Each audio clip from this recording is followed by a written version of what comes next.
Salut les investisseurs, j'espère que vous allez bien et bienvenue dans cette nouvelle vidéo de portefeuille dividende. Alors aujourd'hui, je voulais vous faire une petite vidéo assez rapide sur est-ce que les dividendes King sont un réel critère de sécurité dans l'investissement dans les dividendes. Donc c'est parti. Donc alors, pour expliquer concrètement, la liste des Dividend Kings ce n'est pas une liste officielle, mais plutôt une liste officieuse qui a été créée par des investisseurs aux États-Unis, des investisseurs aguerris. Et en gros, les Dividend Kings, ce sont des entreprises qui versent des dividendes de façon croissante depuis minimum 50 ans. Ce qui est tout bonnement énorme, exceptionnel, c'est-à-dire qu'en fait, la majorité d'entre nous n'étions pas nés quand ces entreprises-là ont commencé à verser des dividendes. Et donc, en 50 ans, il s'est quand même passé énormément de choses entre les anciennes récessions, les différentes guerres, les crises économiques, etc., etc. Et finalement, ces entreprises ont toujours continué à verser des dividendes de façon croissante. Et donc, il y a cette entreprise, donc VF Corporation, qui justement, faisait partie de cette fameuse liste des Dividend Kings et qui maintenant, depuis quelques semaines, n'en fait plus du tout partie. Donc alors, je vais vous faire un petit résumé donc de VF Corporation.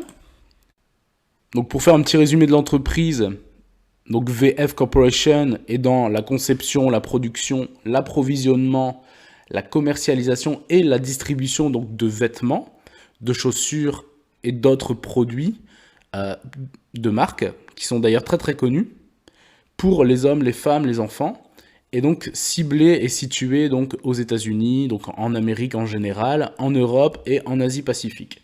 Elle opère sur différents segments, donc l'extérieur, l'actif et le travail. Donc elle propose différents styles de vêtements en extérieur, concernant tout ce qui est style de vie, vêtements décontractés, équipements, accessoires, chaussures de travail, accès, sur la performance, sur les sports d'action et de protection. Elle fait également des sacs à main, des bagages, des sacs à dos et des accessoires de voyage.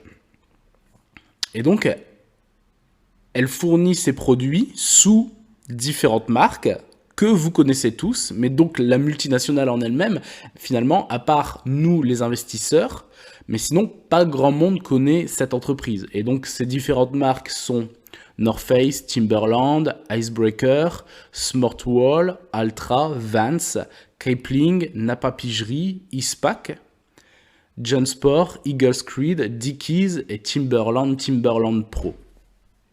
Donc, quand on voit et qu'on entend toutes ces marques, ces filiales, etc., on se dit, en fait, le secteur des vêtements et des vêtements de luxe, c'est quelque chose qui tourne, qui fonctionne, et en plus, tout ça, toutes ces marques sont connues partout à travers le monde. Donc ici, je reviens donc sur dividend.com. Donc, l'entreprise, son prix au cours de bourse actuel, à l'heure où je tourne la vidéo, est de 26,99 $.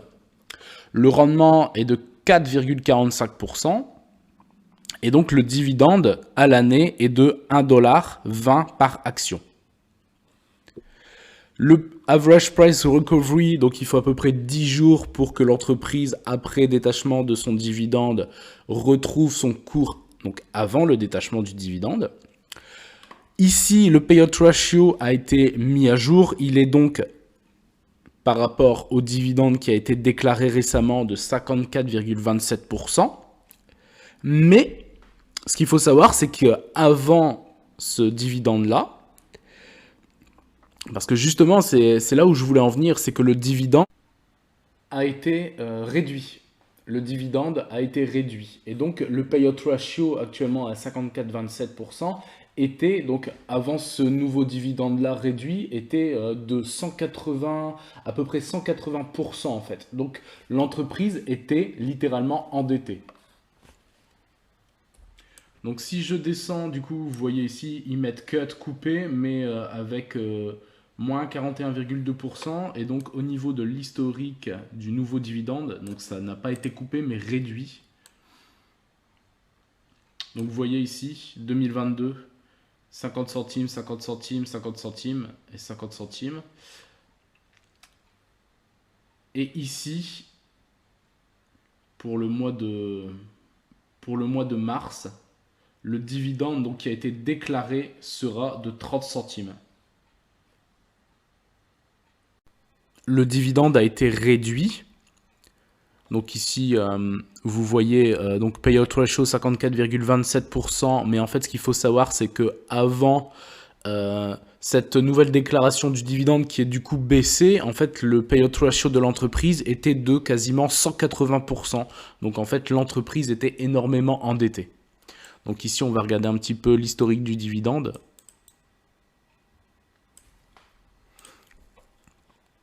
Et donc vous voyez, donc il y avait toujours une croissance du dividende. Donc 2022, 50 centimes, 50 centimes, 50 centimes. Fin 2022, 51 centimes. Et pour le nouveau dividende qui sera pour le mois de mars, la déclaration, donc dividende déclaré, sera de 30 centimes. Et du coup, chose assez importante, on va le voir par la suite dans les différentes informations, mais en fait, en fin d'année dernière, il y a un nouveau PDG qui est arrivé à la tête de l'entreprise. Et donc, ça a forcément influencé sur la prise de décision au niveau du versement des dividendes, puisque si l'entreprise était endettée à hauteur de 180% au niveau du payout ratio, eh bien, il fallait sans doute faire quelque chose. Et le nouveau PDG et la nouvelle politique de l'entreprise a finalement radicalement changé. Et donc vous voyez, ça confirme ce que je disais précédemment. Donc bien que le rendement du dividende soit très très intéressant encore après la réduction du dividende, mais avant cette annonce, le dividende représentait 188% des bénéfices et la société générait des flux de trésorerie disponibles qui étaient négatifs. Donc le fait de verser un dividende aussi important par rapport aux bénéfices, tout en ne générant pas de trésorerie assez importante, était un véritable signe d'alerte majeur pour la durabilité du dividende, car les niveaux sont certainement pas très élevés.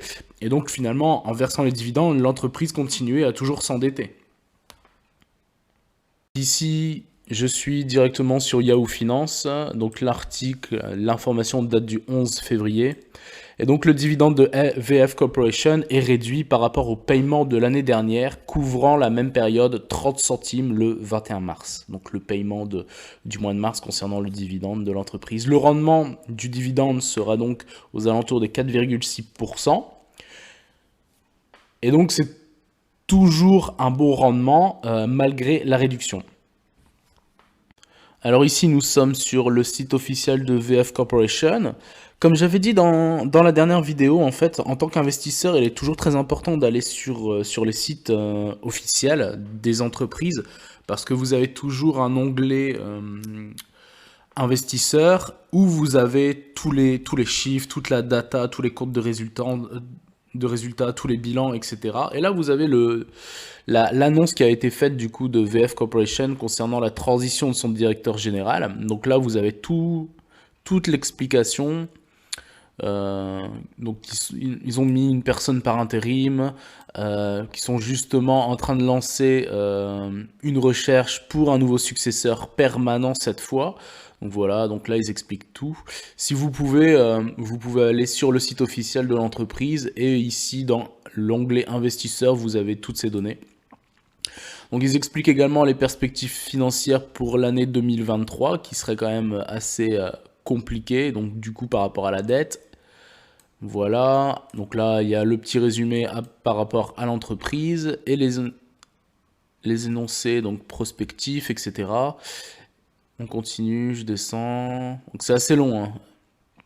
Donc ils expliquent que dernièrement, donc l'endettement ici de VF Corporation et sa capacité à obtenir un financement à des conditions favorables si nécessaire pourrait empêcher VF Corporation de remplir ses obligations financières. Donc là, il l'explique très bien.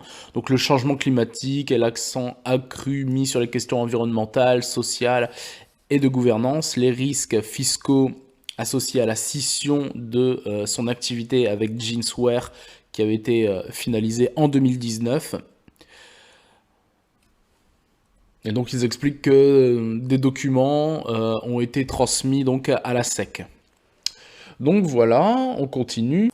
Donc là ici nous sommes sur un autre site qui justement confirme ce qui se passe finalement au niveau des prévisions pour 2023. Donc le groupe VF Corporation a annoncé en octobre qu'il révisait déjà donc ses perspectives pour l'exercice 2023, afin surtout de prendre en compte donc l'impact d'une demande de consommateurs plus faible. Donc voilà, beaucoup moins de ventes, beaucoup moins de chiffre d'affaires donc que prévu, et cela dans toutes ces catégories, et principalement en Amérique du Nord. Donc la baisse, ce qu'on peut en conclure finalement, c'est que la baisse de son chiffre d'affaires et de toutes ses ventes, avec l'augmentation depuis des années de sa dette, amène finalement la nouvelle direction à prendre des décisions concernant le versement des dividendes de l'entreprise, malgré le fait que celle-ci soit classée dans les fameuses Dividend King. Et donc ici, on retourne sur Yahoo Finance, et donc au niveau du compte de résultat. Donc vous voyez ici donc le chiffre d'affaires, donc en 2019, il était de 13 milliards 8, baisse en 2020, passant à 10 milliards 4, donc plus de 3 milliards de baisse de chiffre d'affaires. Encore également une baisse en 2021. Donc on est quasiment à plus de 4 milliards. Et là, une légère reprise en 2022 à 11 milliards 8. Mais littéralement, sur 4 années, l'entreprise a vu son chiffre d'affaires baisser de 4 milliards de dollars. Ensuite, concernant les bénéfices bruts, donc en 2019, l'entreprise était à 7 milliards.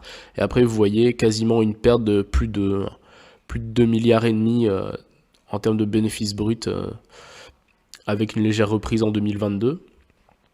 Et ce qui est le plus choquant au niveau des chiffres, c'est au niveau du bénéfice net, c'est-à-dire qu'en 2019, l'entreprise était à 1 milliard 200, et vous voyez en fait, on passe à 600 millions, 400 millions, 2022, une légère reprise à 1 milliard 3. Mais en fait, pendant 2 ans, ça a été littéralement catastrophique. Et donc, l'entreprise a continué à verser le dividende tout en ayant des bénéfices, mais divisé par 2, littéralement. Et donc, en fait, un accroissement de la dette. Donc, en voyant toutes ces dernières infos, les différents chiffres, la question, est-ce que les Dividend Kings sont un réel critère de sécurité dans l'investissement dans les dividendes?